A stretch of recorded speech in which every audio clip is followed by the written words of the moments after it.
Hello YouTube, and welcome to this video on how to remove this flush button to get inside the cistern.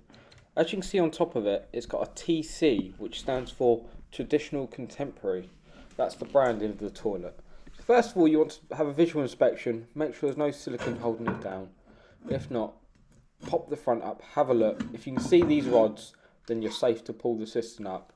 If not, then you might have to flick up the square buttons and undo a screw. With this removed, you can now see inside to get to all these parts.